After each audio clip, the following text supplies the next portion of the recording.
and among that cereal crops also, this 4-5 crops are very important in view of your examinations.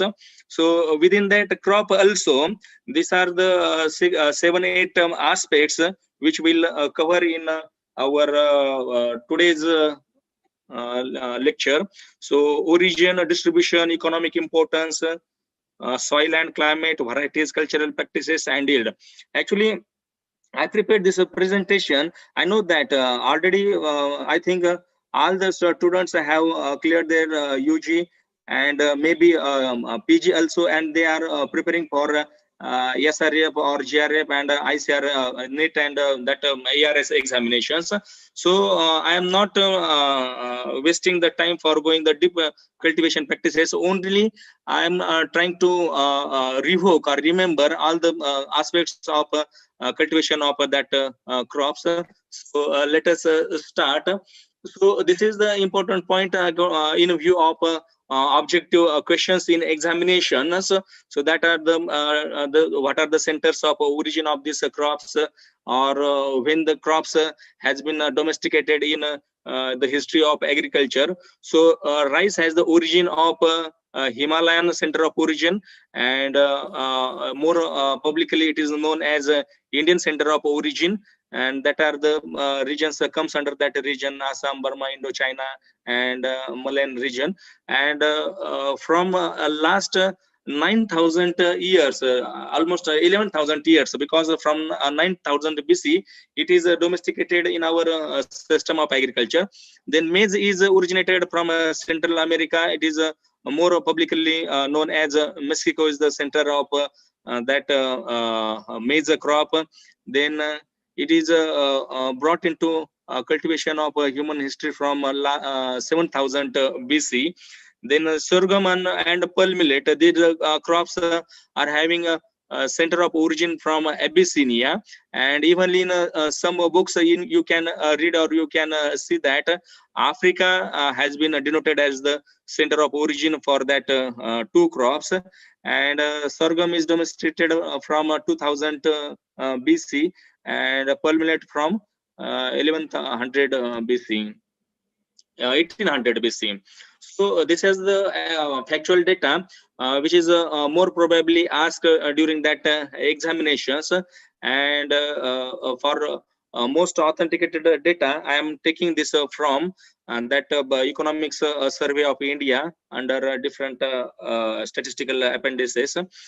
So you can see here that this during 2019-20 and during 2020-21 they have made the star, because it is the predicted productions during that year. So we can see here that the highest area of a crop during that history of rice cultivation was under the that last year, that means the year 2020-21. And sorry, it is about the production. And 122 million tons of rice was produced during last year. Out of that, during Kharif season, 104 million tons, and during Rabi season, 17.9, almost 18 million tons of rice was harvested during last year. Likely, jawar is also the crop which is cultivated in both the seasons, that Kharif and Rabi. And in during last year, in total jawar production was 4.8 million metric tons, and out of that 1.8 was harvested, million tons was harvested during Kharif season, and 2.9 million tons was harvested. 2.9 ton was harvested during Rabi season. Accordingly, Bajra also it was the highest production year. That is 2020 and 2021, and 10.9 million metric tons of bajra was harvested during that year. Also, the maize production was please student mute their audios and videos also.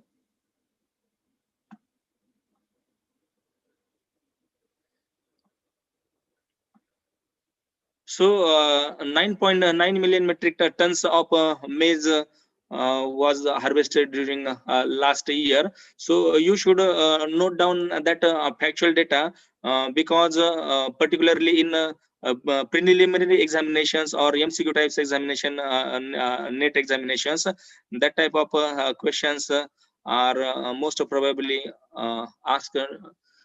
So this is about the acreage or the area under production of different crops. So we are only talking about the last year's production area under particular crops. So 2,700 and sorry, it is again about the productivity. Actually, I want to show you area. Here is the area given about that under particular crops. So during last year, 45 million hectares area was under rice crop. Out of that, 40 hectare under Kharif season, and 5.1 hectare area was under Rabi season.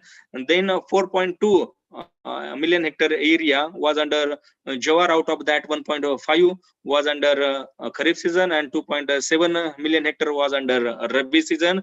Then regarding Bajra, 7.6 million hectare area was cultivated during last year, and almost 10 million hectare area was under maize crop. And here per hectare productivity is given during last 10 years here. So when we are focusing upon that year 2020-21, so average per hectare productivity of rice was 27 quintal per hectare. Then out of that, the highest productivity was harvested during Rabi season, that is 35 quintal per hectare, and it was 26 quintals per hectare for Kharif season. And you can see here that for Jawar crop, again higher productivity was of Kharif season crop. It was 12 quintals per hectare, and for Rabi season it was 10.8 quintals per hectare. And overall annual per hectare productivity, including both the seasons, was 11 quintals per hectare. Similarly, Bajra has the productivity of 14.36 quintal per hectare, and for maize it was 31 quintals per hectare. So we can see here that maize is having the highest potential of yield in terms of per hectare production. So here that type of questions are also important, and that type of data is also important in view of examination. So which are the major growing states according to production in India for different crops? So we can see here that for rice crop, West Bengal is the pioneer state, and its production was 16.65 million metric tons during last year. Then Uttar Pradesh is at second rank, and Punjab is at third rank. And we can see here that all the three states are complies to 36.39% of the total productivity of all our country.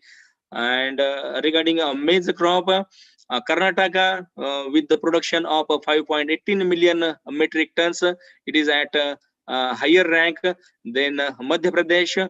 Previously, before 5-6 years ago, Madhya Pradesh was the first state in production of maize, but from last 2-3 years, we are seeing that Karnataka got the first position in production of maize.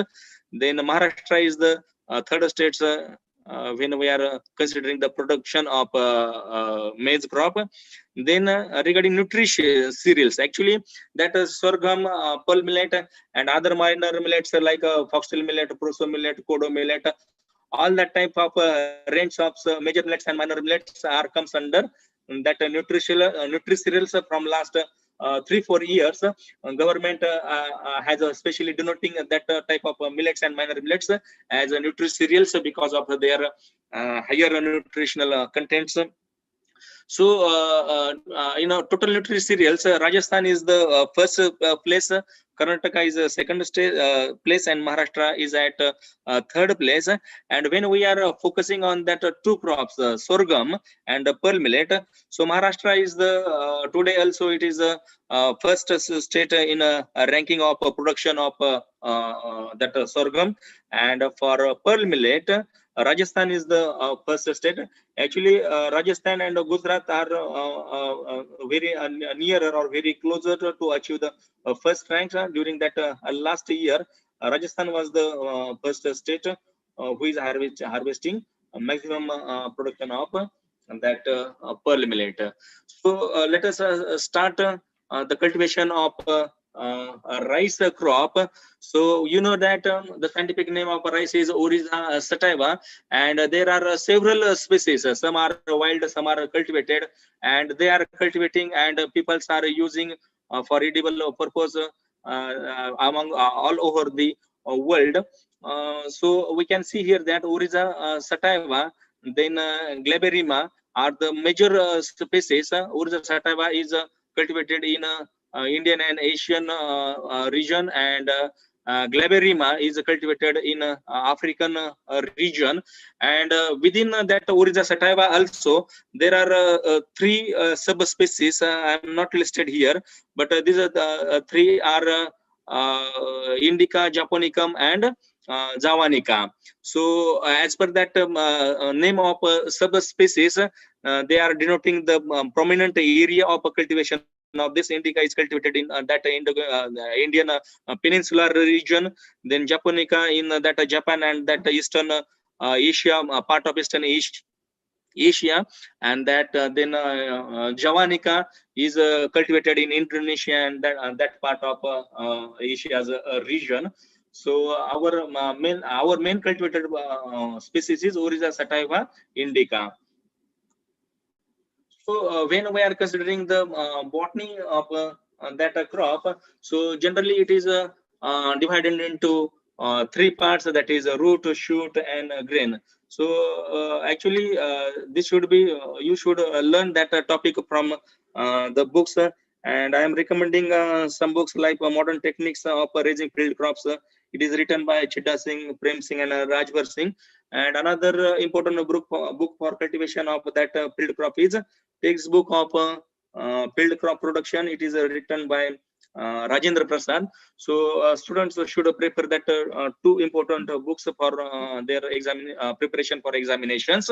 So very lightly we are discussing here the botany. So rooting system is a fibrous rooting system, and we know that it is also having the parenchyma tissues, and that's why under anaerobic or anaerobic condition or submerged conditions also that uptake of nutrients and all the physiology of that rice crop is working very efficiently. So this is the specification of the root system and the parenchyma tissues of rice crop. Then in shoot system, it is again subdivided into culm, leaves, panicle, and spikelet. Actually, a stem of rice is known as a culm, and it is having a series of nodes and internodes. We can see in a sugarcane also, but the specification for rice crop that culm is, it is generally hollow, and it is only we can say that filled at the that nodes and internodes, and buds and leaves are originated from that internodes. And we can show that where the birds near ground level, they are further extended into tillers, and the birds of that tillers, primary tillers, they are also further extended into secondary tillers and tertiary tillers. Then leaves, we are know that this is the C3 habitat plant, and also a short duration plant. Then within panicle, the inflorescence of rice is known as panicle, and it contains a group of spikelets. Then spikelets is also consist of hard covering, and that two parts of that hard covering are known as lemma and pilia, and uniformly that are together, that lemma and pilia are known as hull. And then regarding the grain, so botanically, many times that question was asked during that examinations. Botanically, the rice grain is known as dash dash dash. So generally, botanically, rice grain is caryopsis, and it is also having aileron layer outer side of that grain, and it is a brown layer, and that's why the rice originally has a rice grain originally has the brown color, and when we are process that rice, or after the processing of or milling, that is brown color or brown layer has been eliminated, and we can see the a fresh or white, a pure white color of rice. Actually, this brown layer is, according to our nutrient view, this is also important, and during the milling processes, we are removing that nutritional part of that rice grain. Then when we are seeing or we are talking about the economic importance of that rice crop, so many hundreds of the years, we are seeing that the rice is the staple food of the whole world. Actually, when we are seeing the data of a whole world, the wheat is the major crop, and second crop for a staple food. It is utilized. The peoples are utilizing rice. And when we are considering the Indian region, so rice is our staple food, and all over the world, about 60% of people are depending on that rice for food purpose. And again, rice is used in the form of popped or puffed form, then rice flakes, canned rice, also some fermented products, that means liquors, alcohols, and that type of drinks can be prepared from that rice. Then rice straw is used for cattle feed. Then in cottage industries, for preparation of hats, mats, ropes, and other that type of handlooms, and they are also used rice straw and rice, waste part of rice. Then rice husk is used to feed the animals, also as a fuel source for burning into our chula, and all these things. And then rice bran is used, rice bran and grain are also used in cattle and poultry feed. Then for soap industry, that rice bran oil is very important, and wax can be also prepared from rice bran, and it is used for industrial purpose. When we are talking about the nutritional importance of that crop, so here different, not only rice, but about nutritional importance of all the cereal crops has been listed here. And here we can say that in a rice bran, there is 13.5% of protein, because it is the data given from 100 or analyzed from 100 gram of that particular commodity. So 13.5% protein is contained in that rice bran. Then fat 16.2%, carbohydrates 48%, minerals 6.6%, and then calcium 67%, fiber 44.3%, and energetic value is 393 kilocalories.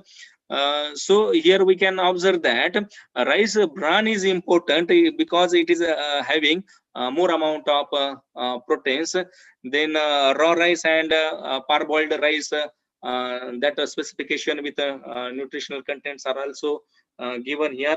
I think you all know that the process of parboiling, when firstly rice is boiled along with that husk, and then it is again dried under specific conditions, and after that milling and all these processings will be done, and that rice is sold in market, and it is actually enriched with protein and some complicated bonds also has been broken of that different contents.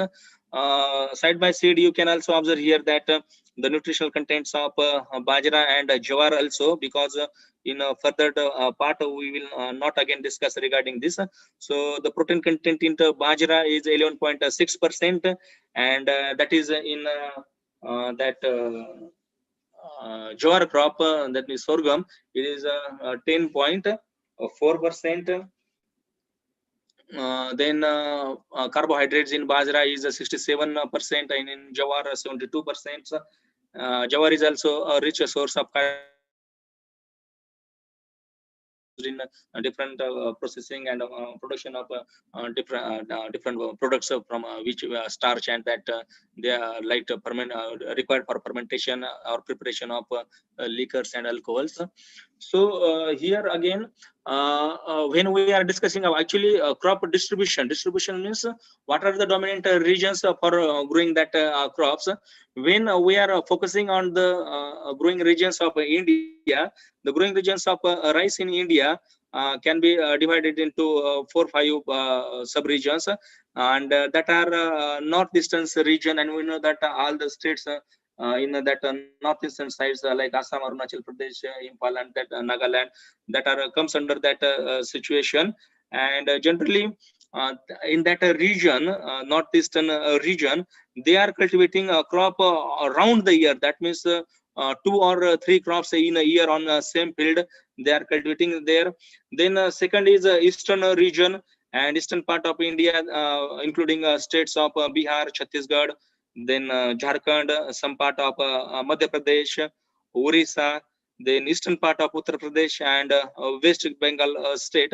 There comes under that eastern region. So when the question like that, describe the distribution of rice cultivation, so that type of answer is expected in that descriptive examination, particularly mains of ARS.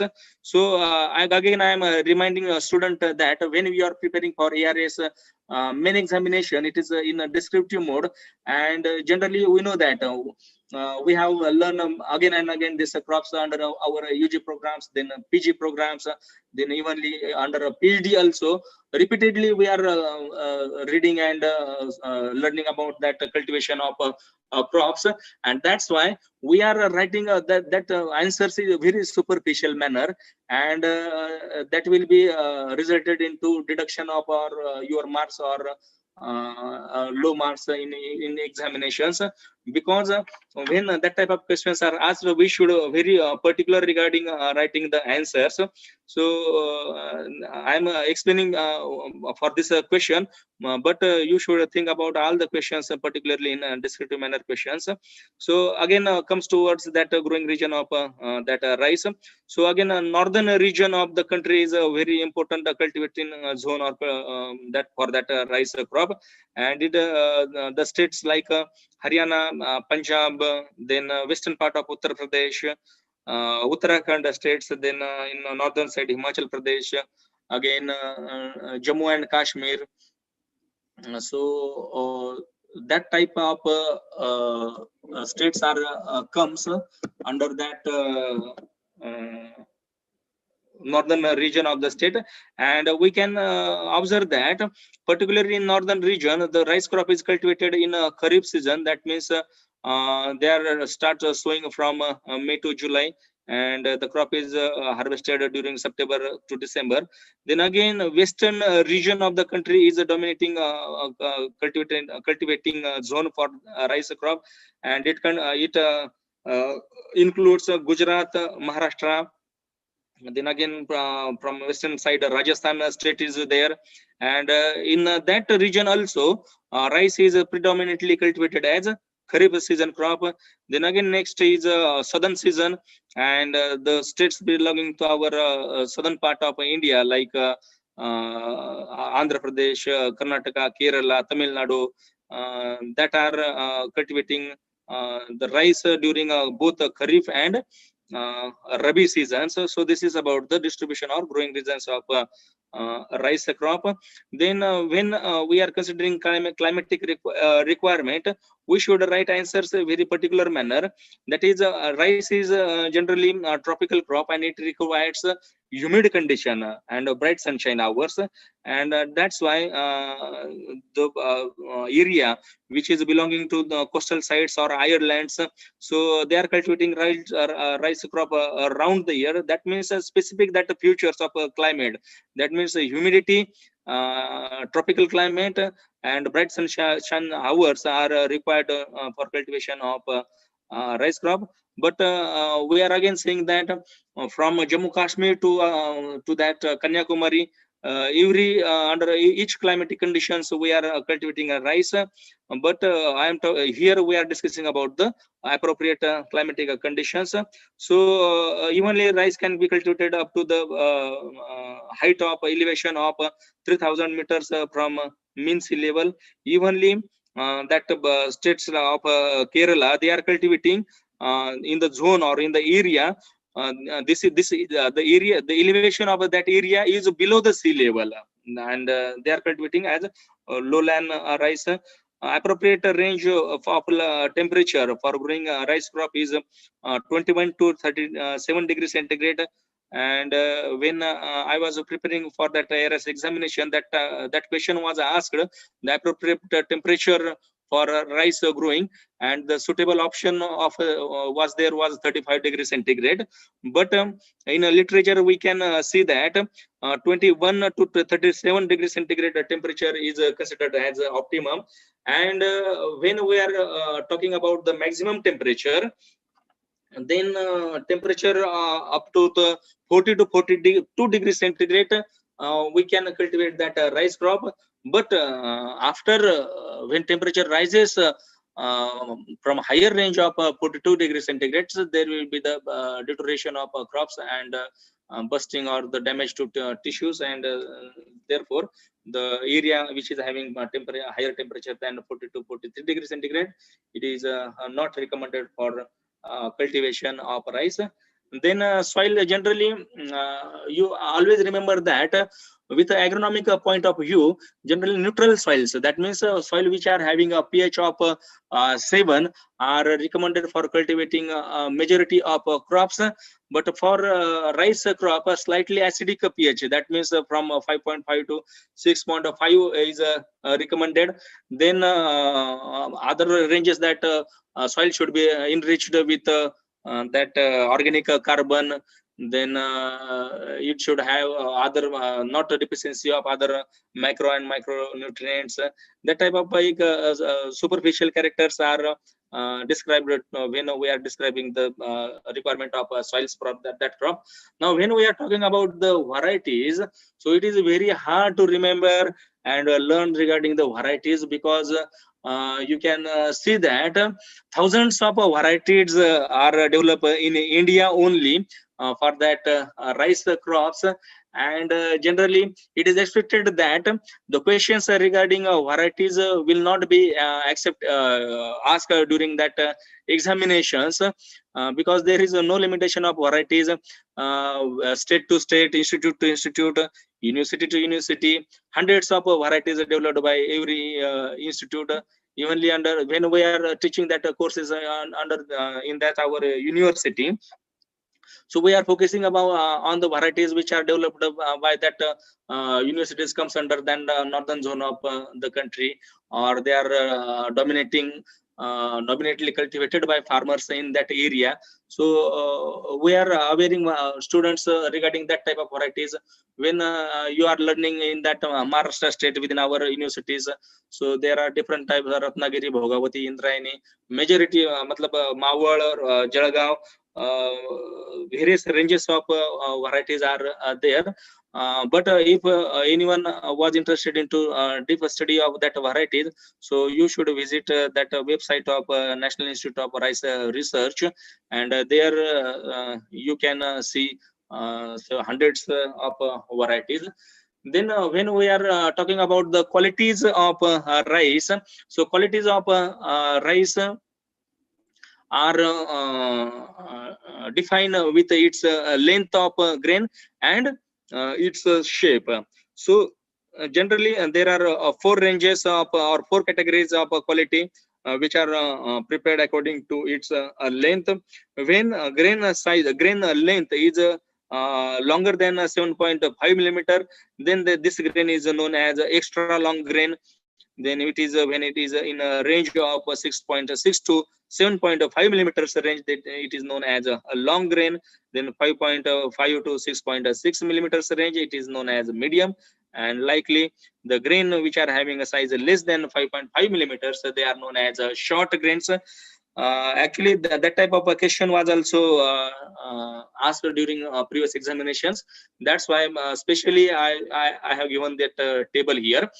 So again, when we are considering the shape of rice, there are four type of shape: slender, medium, bold, and round. And shape is decided from length to width ratio of that rice grain. And when that you can see here, then when length to width ratio is more than 3.0, the grain is known as a slender. When it is 2.1 to 3 ratio, length to width ratio, medium, it is known as a medium. When a ratio is 1.1 to 2.0, it is known as a bold.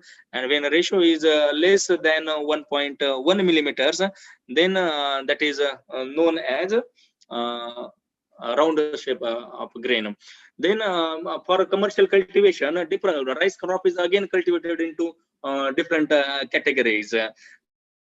They are not prepared on the basis of science or the physiology of crop, but the use or the mode of development, mode of that means is development or evaluation, and on that basis or the specific characters regarding that grains, the rice crop, rice grains can be subdivided into basmati rice, super rice, golden rice, herbicide tolerant rice, genetically modified rice. Actually, here herbicide tolerance rice and again insecticide tolerance rice are also there, and this both are the categories are comes under the genetically modified rice, as I listed at last, GM rice. So basmati rice is nothing but the varieties which are having a very pleasant aroma and pleasant flavor and specific characters with extra long size, super fine slender grains. So with that specific characters, this type of grains they are comes under the category of basmati rice, and they are preferably recommended for preparation of a pulao and that biryani type of items in our football. Then super rice is also another concept. So super rice is nothing but the rice which are having the high yield potential. And the scientists from IRRI, that means International Rice Research Institute, it is located in the Philippines. And from that institute, that super rice varieties has been evolved or developed. And generally, it is assumed that this type of rice varieties are having the yield potential higher than 25% of the normal varieties. If any variety is giving 100 quintals of yield per hectare, then the variety which are having the yield potential of 125 quintals per hectare, then that type of varieties are called as super rice varieties. And for getting that super rice character or high yielding character, the variety should be having a maximum tillering capacity, also having a higher maximum number of spikelets and grains per spikelet. And then generally it is also assumed that super rice varieties are having the capacity to produce 2,500 grains per plant. So you can assume that what is the higher yield potential that possessed by super rice varieties. Then as I told that golden rice again, here is another category. Golden rice is given. Golden rice is nothing but the rice varieties which are having the high content of beta carotene. It is the precursor of vitamin A. So due to that beta carotene, that rice grain becomes a slightly pale yellow, or we can say golden tint, and that's why that type of rice is known as golden rice. That means the rice with which is having high amount of beta carotene or vitamin A, it is known as golden rice. And we know that because of the deficiency of that vitamin A, some color blindness and other disorders of our eyes can be happen. And to avoid that type of disorders, that golden rice varieties in present day is highly recommended for in our food habit. So again, there is a herbicide tolerance rice. As I told that this is comes under the genetically modified rice, and certain varieties uh, which is developed with using that concept of transgenic, or we can say that biotechnological involvement in development of varieties. So these varieties are developed particularly when we are talking about the herbicide tolerance varieties. Then one enzyme, that is mammalian P450 enzyme. Mammalian P450 enzymes. If you required, you just note down it for your remember. Mammalian P450 enzyme, and this enzyme is having the capacity to detoxify several herbicides in a soil and with in grain also, when that residue is uptaken by crop and it is also accumulated in rice grain. So that type of enzyme is having the capacity to detoxify that residual amount of herbicides, and therefore it is also recommended in present day to give relief from the different side effects of that type of disorders, or whatever the injuries happen because of that residual herbicide in our food rice. Then again, insecticide resistance rice varieties are there. Again, one gene also included there, which is also detox. When I'm not remembering presently the exact name of that gene, you can search in literature. So likely in this type insecticide tolerance rice is also there. So now regarding the package of cultivation of that plants, so shortly we will discuss about the methods of planting. So generally there are two methods of planting. First is sown rice, and second is a transplanted rice. So sown rice, we are also it is also famous with the name of direct seeded rice, DSR rice. And second is lowland rice, that means transplanted rice. So generally the area which is having lower rainfall or upland conditions, their DSR method is recommended. And the area which is for the maximum period of our cultivating season, it is under submerged condition, then or waterlogged condition, in that areas that transplanted rice concept is used. So for seed rate, when we are going for direct seeded rice, generally then direct seeded rice, so those methodologies are there. First is broadcasting of rice, or and second is drilling of rice with machine.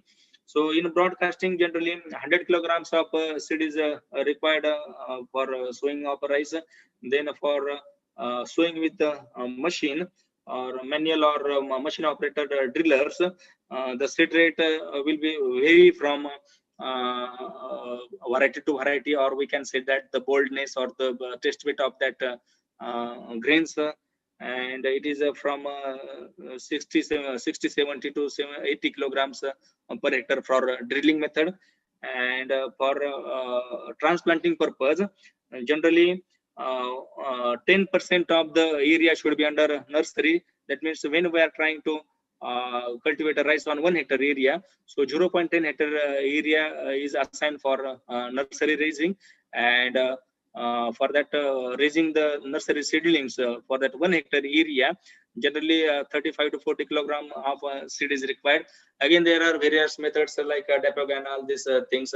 where seed rate is very lower down because of the intensification of that rice system.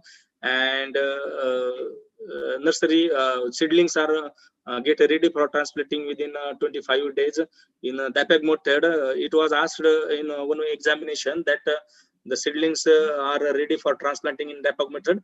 So generally seedlings are under general conditions, rice seedlings are transplanted within 25 days after sowing, and for DAPAG method they are ready for sowing within 12 to 14 days. So regarding nutrient management, so generally then it is also a very disputable issue regarding nutrient management as per the conditions, as per the climate, as per the soil. That means the availability of various nutrients and all these things. The doses of nutrients are also vary region to region, and recommendations are also vary from institute to institute. So generally we are saying that 10 to 15 tons of AFM should be applied before cultivating of rice to build up the organic matter and microbial count in soil. Then for chemical fertilizers, 150, 80 and 60 kilograms of NPK per hectares are recommended. And we can see a variation. I said that they are also depend upon the various factors. That's why we are observing very wide ranges of that nutrient recommendations. And it is also expected that that type of questions should not be asked in that examinations, particularly in objective examinations.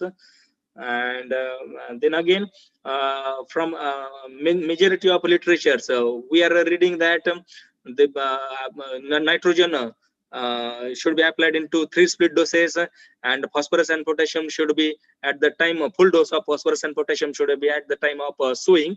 But nowadays many research recommendations are showing that there is no need to application of whole phosphorus and potassium at the time of sowing, because the fixation of phosphorus and potassium, actually phosphorus is converted bound with another chemicals, so we forming a majority of complex chemicals inside the soil, and that's why it is it get unavailable after a certain period for crops. Likely potassium is also absorbed and on the clay lattice, and that's why their mobility, or we can say availability, is very lower. And therefore many recent research recommendations are showing that P and K also should be utilized into 3 or 4 splitted doses as per the requirement. Then water management, again rice required higher amount of water for his cultivation.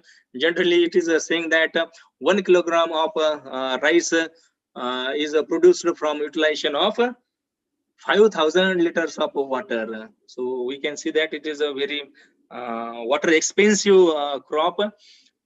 That's why the developed countries like USA and that they are always blaming to countries like India, and they are saying that India is wasting its water resource on cultivation of rice. So it is again real, but when we are go for DSR methods, obviously water requirement will be lower down. And generally its water requirement as per literature, we can see that from 1200 millimeters per hectare to 2500 millimeter, that means 120 centimeter to 250 centimeters, in that wider range, it is the water requirement for that rice crop. Then weed management, generally I am focusing, we all know about the manual methods or cultural practices for control of that weeds, where generally at that place we are only focusing upon the prominent herbicides which are used in that weed management of rice crop. So recent herbicides in rice crop are anilofos. It is used in pre-emergence. Then the range of sulfuron, that means sulfosulfuron, azim sulfuron, then bensulfuron, then butachlor. That type of herbicides are used for controlling weeds in the form of pre-emergence, also as post-emergence. Then again another herbicide like sinmethylin, then clomazone 2,4-D. Actually, 2,4-D is also again in the range of dispute. Government raised the issue against that use of 2,4-D. Actually, from that present state, it is not discarded or not banned from its utilization, but it is presently under disputed conditions. So that major herbicides are used in that rice crop. Then the growing season of rice, it is also very important aspect of that study. In many examinations regarding that growing seasons of rice, questions already have been asked. So there are in India, when we are focusing on the rice cultivation of rice in India, three major seasons are there. They are autumn, then kharif, and summer season. So autumn season rice is also known as a pre-kharif season rice, and generally its sowing is completed during the month of May to August as per the onset of monsoons, and it is also vary from region to region. So you should remember that autumn rice is also known as a pre-kharif rice, and its sowing is done from May to August, and it is ready for harvesting during the month of September to October. Again, that autumn season rice is also known as Aus, A-U-S, Aus in West Bengal, then Ahu, A-H-U, Ahu in Assam, and in Orissa, it is known with the name of Biali, B-E-A-L-I, Biali. So again, in Bihar, it is known with the name of Bhadai, B-H-A-D-A-I, Bhadai. You just I'm requesting you to take down this alternative names of cultivation of season wise cultivation of rice crop. You I'm again saying you just take down it. So autumn season rice is known as, you write down, Aus in West Bengal, AUS, Aus in West Bengal, Ahu in Assam, AHU, Ahu in Assam, Biali in Orissa, Biali, B-E-A-L-I, Biali in Orissa, then Bhadai, B-H-A-D-A-I, Bhadai in Bihar. So that type of alternative names are given to that autumn rice, and about 7% area is cultivated under autumn situation or autumn condition. Only 70% area, and generally short duration varieties, the varieties which are having maturity range of 90 to 110 days, 110. So they are considered or for cultivation under autumn situation. Then the next season of rice cultivation is Kharif season rice, Kharif season, and it is also known as winter season. It is actually jumbling. Rainy season is known as a Kharif season, but regarding particularly for that rice cultivation, Kharif rice is known as winter season rice, because though we are sowing that in Kharif season, that means from May to July, it is sorry, June to July, it is ready for harvest during the winter season, that means November to December. So you should remember this thing also. Kharif season rice is also known as winter season rice, and in West Bengal, so sowing time and harvesting time is also important. Sowing time of Kharif or winter rice is June to July. June to July, you just take down it. Sowing of Kharif season rice in June to July, and it is harvested during November December, month of November December. And again, some specifications regarding that Kharif season rice are it is known as Aman. Aman in West Bengal, because generally winter season it is a majority of that Bengal and that part, it is known as Aman season, and that's why it is known as Aman rice. So Kharif or winter season rice is also known as Aman in West Bengal. Then Sali, S-A-L-I, S-A-L-I, Sali in Assam, and Sarad, S-A-R-R-A-D, Sarad, Sarad in Orissa. And as I told that the majority of area is under Kharif season rice. So about 84% area of the country is under that Kharif or winter season. Then the third season of rice cultivation is summer rice, and summer rice is also known as Rabi rice, and because it is sown during the Rabi season, or we can say that the end of Rabi season, that is November to February. November to February is the season of sowing of that summer rice, and it is ready to harvest during the months of March to June. You should remember sowing time and harvesting time. It is its sowing is done in November to February, and it is ready for harvesting during March to June. So likewise, it is also known with the name of Boro in Assam, BORO, Boro in Assam, summer or Rabi season rice. Note down it. Boro in Assam, and also West Bengal also. In West Bengal also, it is known with the name of Boro. Then Dalua in Orissa, Dalua, DALUA, Dalua in Orissa. So this alternative names you should remember. So now we are moving towards the cropping cropping system I want to discuss here, but by mistake a cropping pattern you are reading on this screen. It is not regarding the cropping pattern, but it is about the cropping system.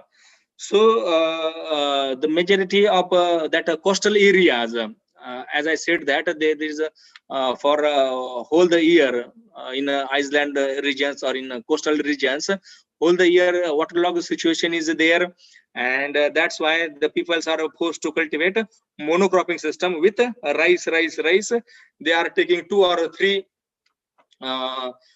crops of rice crop in sequential manner. Then rice and cereal.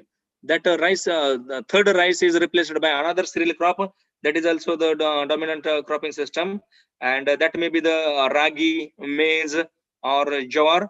Generally, in that Indo-Gangetic belt or northern side of India, we can see this rice system.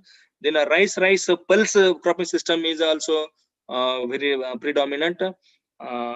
And it is we are observing that cropping system, and government and research institutes are also emphasizing to follow that cropping system in replacement of rice or rice wheat or rice other cereal. So rice pulse is a very beneficial cropping system, and nowadays people are adapting in northern India for this system. Then a rice groundnut system is also predominant in Andhra Pradesh and Tamil Nadu and Kerala, where red lateritic soils are there and groundnut can be cultivated easily during the summer season. Then rice wheat also, it is a very old and predominant cropping system of our particularly northern zone. Then rice wheat pulses cropping system is also there. Rice Toria wheat, that is that particular cropping system is invented in GB Pant University of Agriculture, and it is a very economic, or we can say that a very income extensive cropping system. Farmers are getting higher income because between the two crops, rice and wheat, they are cultivating a short duration Toria crop. It get ready for harvesting within 70 to 80 days. So that are the particular predominant cropping systems of rice. Then harvesting and yield. Then when that moisture percent in grain is comes to 20%, then a rice crop, it is assumed that rice crop is ready for harvesting. The leaves and whole rice plant becomes yellowish color at that time, and it is harvested from the ground level. Actually, stem borer is the major problem in that rice crop, and previously farmers they adapted the practice to harvest that rice crop from middle of the stem, or we can say that above 1 feet or 1.5 feet from the ground surface. But it is the recommendation made by our MP Rauri that rice should be harvested from the nearest to the ground layer because of finishing or avoiding that the effect or the infestation of stem borer pest, and that particularly that particular sickle with the name I am forgetting. Yes, that is Vaibhav sickle is invented to harvest that rice crop. So this is about rice crop, and now we just move toward the maize crop very fastly. So regarding importance, we know that nowadays maize is a important crop in our food wall, and in the form of cornflakes, popcorn, cornmeal, or in the form of roti. In various forms we are consuming rice crop. Again, it is known as a queen of cereals, because every part is utilized grain for human being. Also the concentrated food prepared from grain, it is for milk animals or that piggery and poultry feeds. Then that fodder, that means crop residue, is used as a fodder for animals, and with that different types of benefits. That maize crop is known as queen of cereal. Again, in green fodder purpose, it is used for animal, and it is also recommended for making of silage. Then it contains about 10% of proteins, 70% of carbohydrates, and particularly the specification of that maize crop. You note down, please it. The maize contain the protein with the name of zein, Zein. Students, please note down it. Maize contain protein zein, and this zein maize protein is deficient into two amino acids, and that two amino acids, they are lysine and tryptophan. That means maize protein zein is deficient with two amino acids. They are lysine and tryptophan. Okay, so again, now this maize crop is classified into subspecies, and it is this classification is based on the characters of kernels. Maize grain is known as kernel. So that as per the characteristics of kernels, this maize crop is divided into 7 groups. First is flint corn. Flint corn, and its scientific name is Gia maize idurate. Gia maize indurate, and the specification is it is having starchy endosperm, and it is enclosed with very hard endosperm. Starchy and very hard endosperm is the specific character of that flint corn. And again, that kernel, that means grain is large with a flat bottom. Grain size is larger, and its bottom is flat, and at the top of a grain, that means shape of grain at the top is round. These are the specifications of grain. Then again, next is dent corn, and it is known with the scientific name Gia maize indentata. Gia maize indentata. So regarding its specification, it is having dent. Dent means some debris like structure at the top of the kernel. That means there is a dent or a surface hole at that top of the kernel, and that's why it is known as dent corn. It is also having contain a soft starch.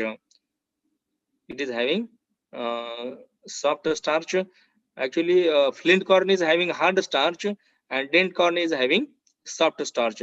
Then again, next category is popcorn. It is known with the name of Gia maize averta, and the specification is popcorn specification is it is having a small grain size, and also hard and corneous endosperm.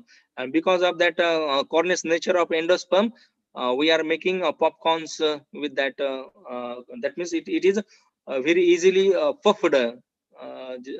लाह्या बनवणं ज्याला आपण म्हणतो.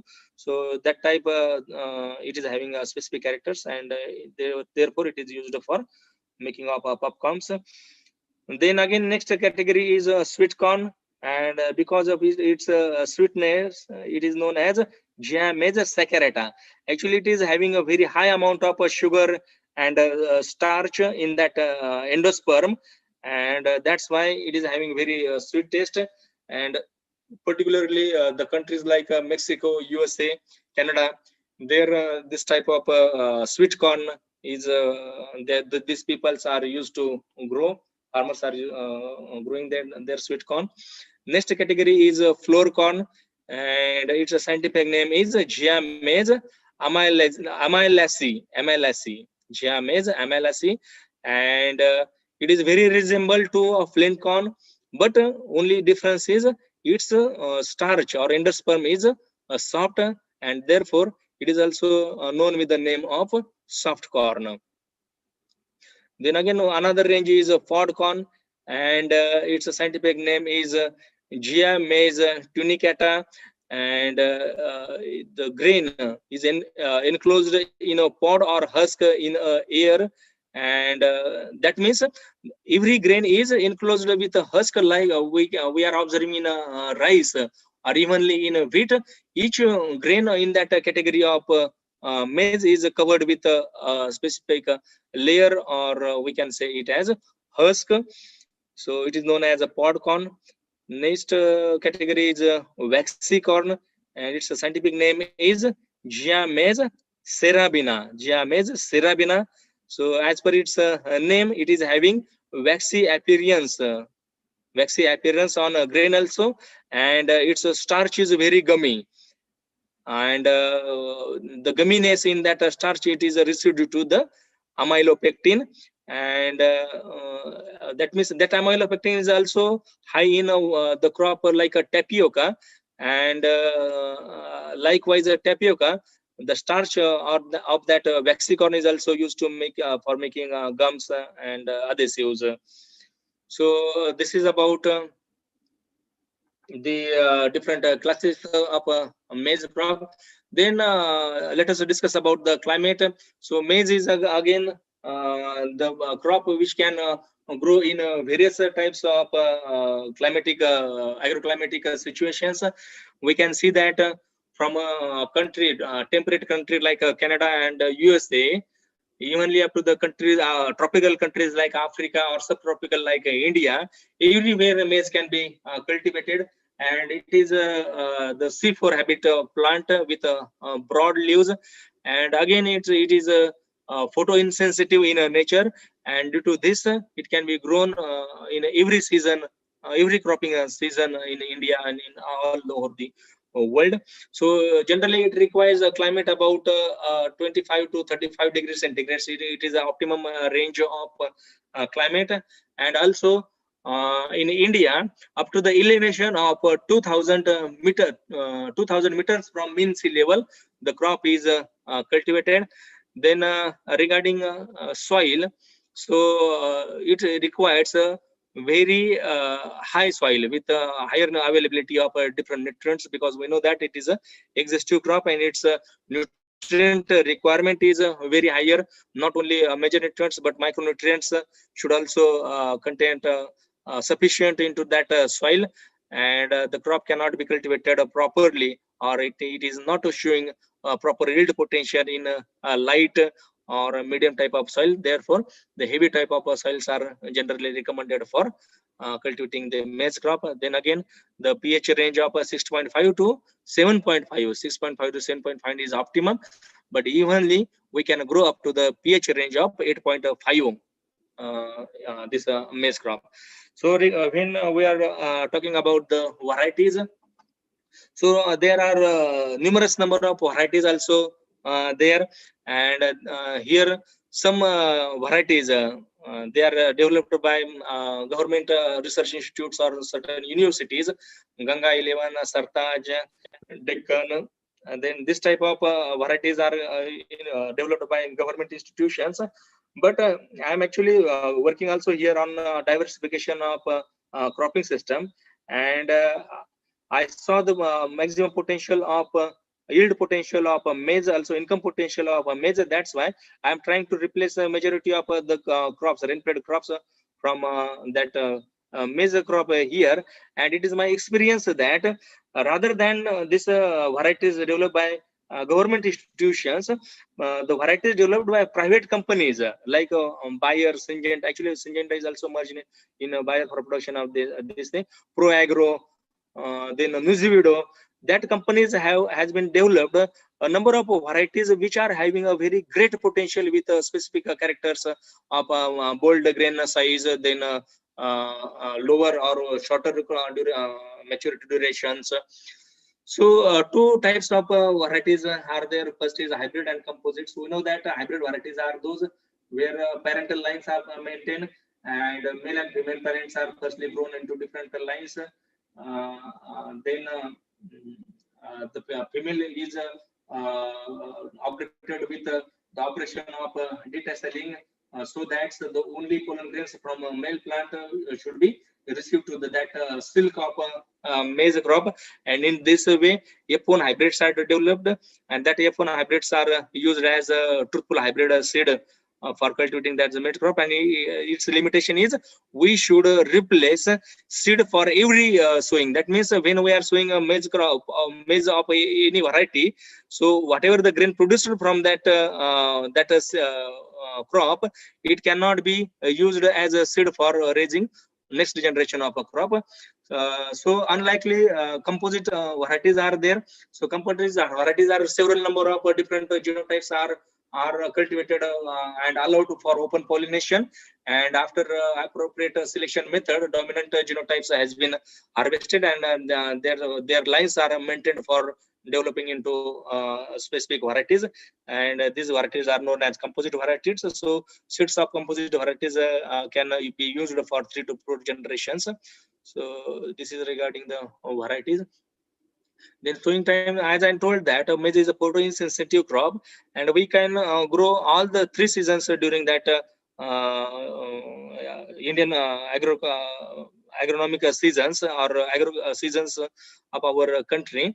Particularly, Kharif season is a more predominant season for raising this crop, and in Kharif season, June or July is the sowing period, and as per the maturity period of the variety, it is ready for harvest during October to November months.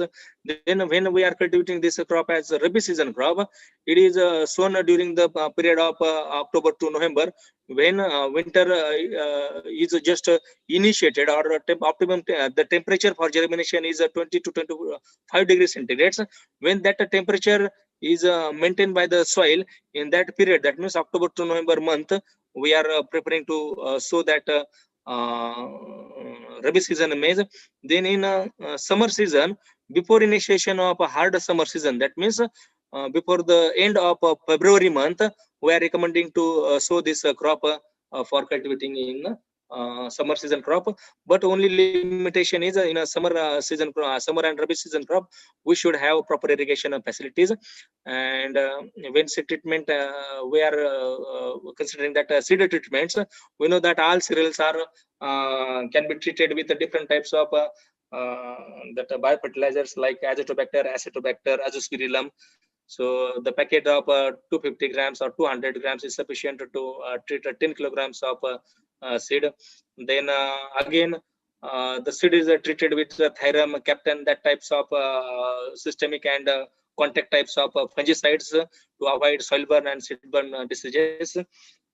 And then for seed rate, hybrid varieties, recommended seed rate is 15 kilograms per hectare, and for composite varieties, the seed rate certainly raised up to 20 to 22 kilograms per hectare. Hybrid varieties, yield potential is very higher, and each plant is having ability to produce 2 or evenly nowadays.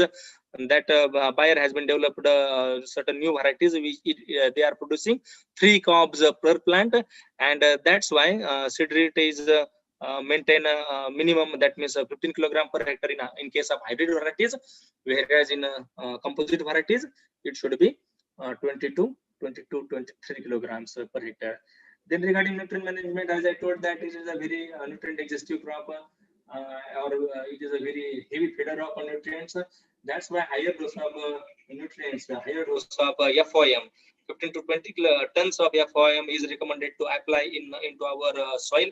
And after that, 200 kilogram of nitrogen 200 kilogram of nitrogen, about 80 to 100 kilogram of phosphorus, and 50 to 60 kilogram of potassium is recommended to apply for maize crop.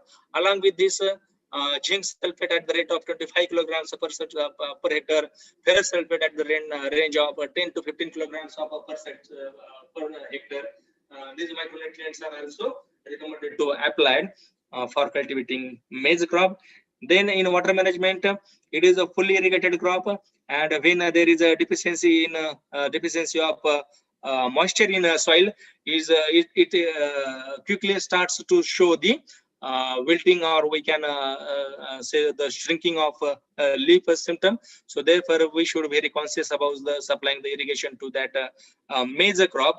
Generally 500 to 600 millimeters per hectare is the water required, per millimeter hectare is the water requirement of that crop. And as per the soil or the capacity of moisture holding, we should apply irrigation during the period of 10 to 12 days of every frequency. And the overall water requirement is 500 to 600 millimeters. Then for weed management, the majority of pre-emergence herbicides like atrazine, simazine, they are used in pre-emergence period. Then for post-emergence, 2,4-D is the recommended. Actually, pendimethyl is again a herbicide which is used as a pre-emergence in all the cereals and pulses and all the crops. So when the question is asked regarding the chemical weed management in crops, you can use pendimethalin as a common pre-emergence herbicide in all the crops. And for particular maize crops, atrazine, simazine as a pre-emergence, and 2,4-D as a post-emergence herbicide. So as I told that the nowadays hybrid varieties are having a very high yield potential. Evenly maize yield up to 60 quintals per hectare can be harvested from 1 hectare area with that hybrid varieties. And for composite varieties, 40 quintals per hectare is the general range of, or the general productivity of this maize crop. And after proper maturity, we are harvesting that maize, and through manual shellers. Manual shellers are developed, and we are separating grains from that cob by that manual shellers. And along with this, many types of automatic threshing machines are also developed, in which we can whole maize plant can be drawn into that basket of that machine, and the grain in this way. The threshing of a grain is very easy nowadays. So let us come toward the crop that is sorghum, and we know that the scientific name of sorghum is sorghum bicolor, and it is also a crop nowadays very famous, particularly from the patients who are suffered from that diabetic blood pressure. So that type of patients, that this sorghum crop is very efficient or a very proper food. And that's why nowadays government is also making policies to popularize that sorghum crop. So sorghum is also with the Poaceae family, and its origin, as I told, that Abyssinia and Africa. And particularly in states like Maharashtra, Gujarat, there we are using this sorghum for making a bhakri, the sorghum flour for making bhakri, roti, and then papad, in puffed form also, lahya jala आपण म्हणतो.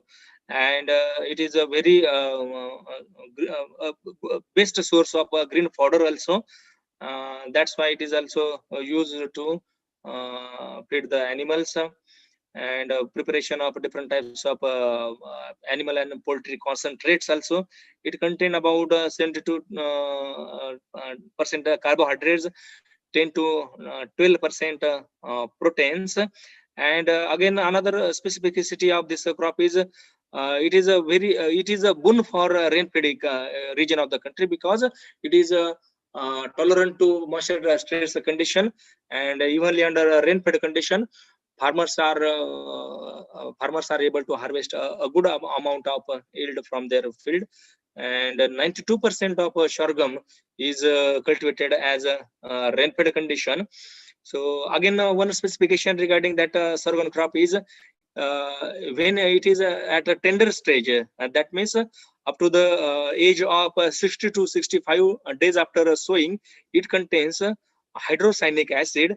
Hydrocyanic acid is poisonous to ruminant animals, and that's why that type of tender sorghum is recommended to avoid for feeding to that ruminant animals. So that is also important thing about that hydrocyanic acid. And then also again, when we are discussing about the climate, that sorghum crop is also C4 climate, C4 type of plant, and up to the elevation of 1,500 millimeters meters from mean sea level, it is recommended to grown in different specifically a certain range of temperature, that higher range of temperature, that means 35 degrees centigrade is recommended to growing this crop. Then again, for soil, as I told that this is also a crop which can grown on very variety of soils, evenly from red lateritic or light soils, from alluvial soils up to the black cotton deep soils, different ranges. On the different ranges of soils, we can cultivate this crop. Again, pH range is similar, 6.5 to 7.5 is the optimum range, but evenly we can grow this crop up to the range of 8.5 of pH.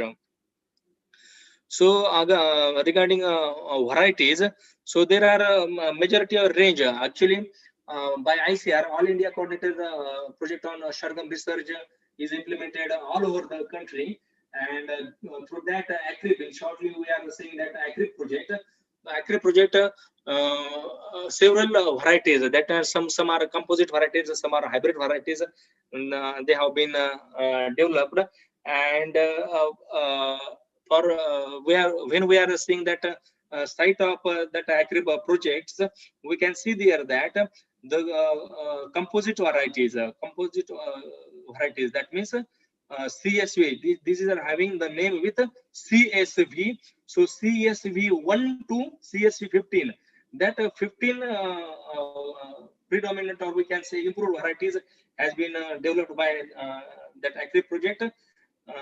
That means there are again like major two ranges of varieties. One is a composite and one is hybrid. So in composite varieties, CSV 1, CSV 2, likely up to CSV 15. This is the range of composite varieties, and likely again there is a range of sorghum hybrids also, and they are known as a composite sorghum hybrids, and they are having the name range of CSH 1 to CSH 18R, and they are recommended for cultivation. And along with this, several varieties are developed by our MPKV University also, Anuradha, Swati. I've forgotten majority of varieties, which are practically I have gone through the seed production program of different improved varieties when I was working in MPKV Rauri. But here in Uttar Pradesh, we are recommending for our students, we are recommending the predominant varieties which are suitable for northern India only. So regarding a seed rate of 15 kilogram per hectare is the optimum seed rate. 15 kilogram per hectare is the optimum seed rate for that sorghum crop. Then seed treatment, again, as I told that different types of fertilizers like azotobacter, acidobacter, azospirillum, they are used to treat the seed. And then again, for some systemic and some contact type of fungicides to avoid seed burn and soil burn diseases. They are also used to seed treatment. And then again, regarding the spacing, so optimum spacing for that sowing of a seed is 14 by 15 centimeter. That means row to row distance is 45 centimeter. Row to row distance is 45 centimeter, and plant to plant distance it may be vary from 10 to 15 centimeter. So when we are discussing about the manuring, so again 10 to 15 tons of FRM is needed to apply, and the general recommended dose for cultivating this sorghum crop is 80-40-40, which may be vary according to region to region or as per the soil and climatic condition of that region. So regarding this nutrient management, then the weed management also, whatever the herbicides we are using in that maize crop, they are also usually in sorghum and bajra crop also. That means as a pre-emergence, we are using pendimethalin, 1 kilogram active ingredient per hectare, also atrazine and simazine, and as a post-emergence, they are recommended use of 2,4-D as a post-emergence after 25 to 30 days of sowing. Then regarding a cropping system, so several types of cropping system, generally pulses crop as intercropping, like a sorghum plus cowpea, then sorghum plus black gram, then sorghum plus green gram, and row ratio may be vary. They are also recommending that 2 rows of sorghum plus 1 row of cowpea, or 4 rows of sorghum plus 2 rows of cowpea or any other pulse crop evenly. And it is also recommended to grow sorghum with arhar, that means tur, with the crop ratio of 1:1. That type of cropping systems, particularly in intercropping system, are recommended, and they are very beneficial to increase the production and income from growing that crop. So this is about the, then water management. It requires 400 50 to 500 millimeters of water per hectare, and as per the requirement, we are there is a need of application of 3 to 4 irrigations when the crop is cultivated as irrigated, and when we are cultivating is as a rainfed situation, then 2 to 3 rainfalls along with residual soil moisture at the time of sowing should be there to minimize the requirement of water or supply the irrigation from outer side. This is regarding water management and harvesting of weed. The year head of this sorghum crop is harvested when moisture percent in grain is again as 20 to 22%. The firstly year heads are harvested, and then we threshed to that year heads through threshing machines, and after that that remaining plant part is harvested, and it is used as a fodder for animals. So in a hybrid sorghums, there is these varieties are having high yield potential, evenly up to 20 to 25 quintals per hectare, hybrid varieties, whereas improved or composite varieties, they are having yield potential up to 15 to 20 quintals per hectare. So now regarding that pearl millet crop. So the scientific name of pearl millet is Pennisetum glaucum, and in many literature we can see that Pennisetum american is also cultivated species in India. Then importance as that sorghum crop for that 3 states like our Maharashtra, Gujarat, Rajasthan, and Karnataka also. It is a very staple food, and from a long period our ancestors are using to use this pearl millet to prepare bhakri and roti and that type of things along with papad. So pearl millet nowadays it is also recommended to particularly women also. And I think when I was in MPKV Rauri, one project was initiated there to develop the iron-rich varieties of pearl millet to get relief from anemia, particularly in girls. And the girls of our hostel in MPKV Library was the subjects of that experiment. And certain iron-rich varieties were tested there at that time. That means pearl millet is iron-rich, and in anemic person, it is recommended to reach the level of hemoglobin and blood level and iron level in our body. So that this is about the importance. Then again, it is a feed for when the delivered women also delivered cattles, we are feeding animal to meet out the deficiency of iron and hemoglobin in that ruminant animals and evenly in human being. So distribution, as I told that, that these are the 3-4 test sets are major for growing this crop, that is Karnataka, Maharashtra, Gujarat, and Rajasthan. It is a particularly subtropical crop. It requires the climate, the range of 25 to 35 degrees centigrade for growing, and several types of soil we can grow this crop from light red lateritic or loamy to up to the black cotton soil. Then seed rate, regarding seed, again the biofertilizers as such in sorghum, they can be used in that treatment of pearl millet seed.